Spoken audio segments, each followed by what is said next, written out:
us. Infinite intelligence. We can call it by a number of names. To connect with Allah. To recognize that you are this center of distribution of this power and this energy that has been here since the very, very beginning. You're the distributor of it. God set you in the creation to be the distributor of it. Yes. I said this yesterday. I have to say this again. There's so many of you here today. I got to really go back to some of yesterday. Do you know no baby is born with a self-image? Babies aren't born with self-images. The self-image that children get come from parents and siblings and the neighborhood and professors and teachers and imams and preachers and electronic media and printed media. But no baby is born with a self-image. And do you know it's your self-image that's the determining factor as to how successful you'll be in life? How you see yourself? Where you think from in yourself? We know before we met W.D. Faraj's teachings, or what the Honorable Elijah Muhammad gave to us throughout his life, we know prior to that we had a very, very poor self-image of ourselves. And exposed to the church. But still a very, very poor self-image. I mean, we were conking our hair. I was conking mine in the 60s. So I know what we was doing in the 30s and the 40s. Bleaching creams. Hey, we saw ourselves as boots and coons and shines. We were still holding on to the description that had been given to us by the captors, the slave owners, plantation owners. This was the image that we had of ourselves as a people. And W.D. Faraj comes and gives this catechism to the Honorable Elijah Muhammad as to who we are. And he said that we were the Asiatic black man, right? The original man, right? The Asiatic black man, the maker, the owner, the cream of the planet Earth, father of civilization, God of the universe, right? Whole new self-image. And where did that self-image take us? It took us to schools. It took us to businesses. It took us to better care of personal care. It took us to better care of our children. It took us into a whole nother process of thinking that we couldn't even imagine that we would have coming out of chattel slavery and Jim Crow. And the world watched as the self-image changed and community life changed. You start eating better. You start exercising more. You became more agreeable with one another because of the new self-image.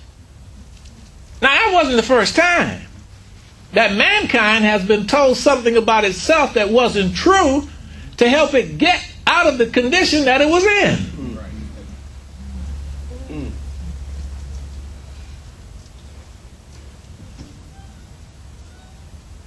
And because of how the mind works, we believed it, even though it wasn't true.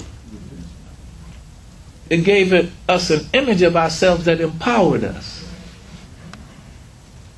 Yes. In fact, if you look at my back, you can see I still have the image today. Yes. What do you mean this wasn't the first time? I have to tell you this. I have to tell you this, give you some Russian folklore. There was this wise woman. I guess we would classify her as a sage. She had a grandson. Grandson had no mother, no father. He was despondent, rejected, no self-confidence, no self-worth. Self-esteem was very low. And she called him one day and she said to him, she says, his name was Bunker Bean. She said, Bunker, do you know who you are? He said, no, grandmother. She said, you're the reincarnation of Napoleon Bonaparte.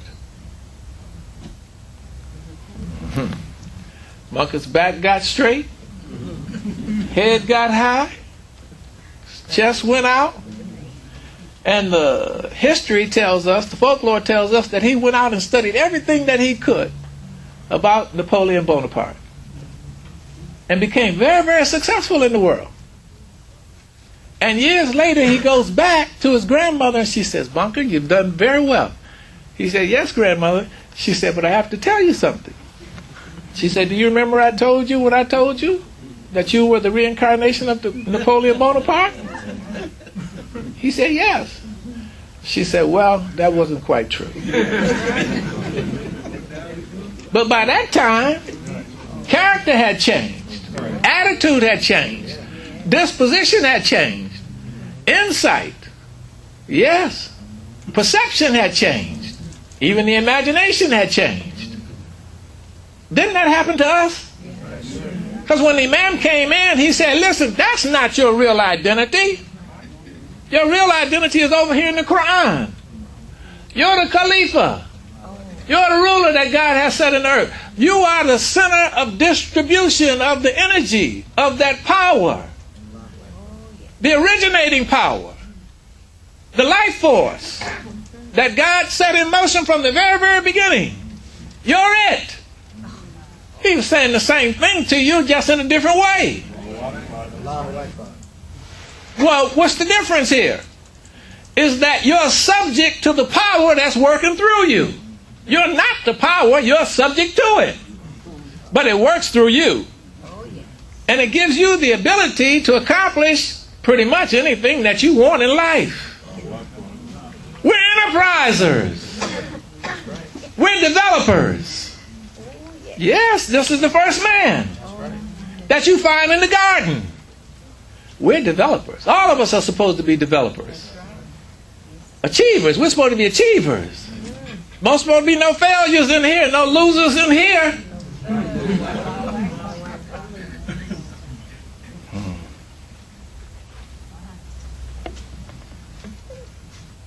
So we know life is a drama.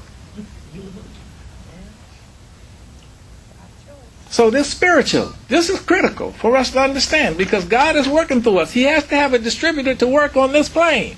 He can't come down here on this plane and work. He had to create you and me to do what's got to be done down here. This is the plane of the particular. Yes. You and I have an individual expression of this power. It's only one. All of us just have individual expression of the same power. I don't have any more than what you have. And there's no more for you to get. You've got all that you're going to get. You just have to learn how to use what you got. The intellectual world is the world of misconceptions,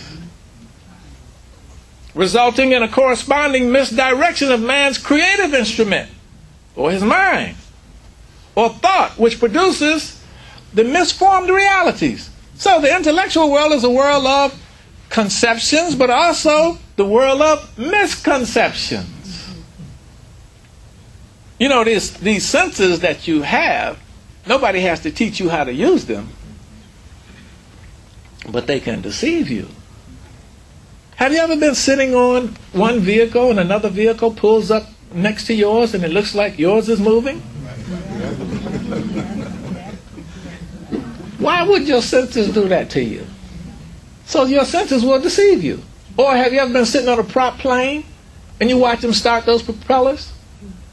And the velocity can get so fast that you can't even see the propeller. Yeah, but your perception tells you don't go stick your hand in that space. So if the other faculty don't kick in, you could very well take and put your hand in that space. I mean, the other faculty of perception.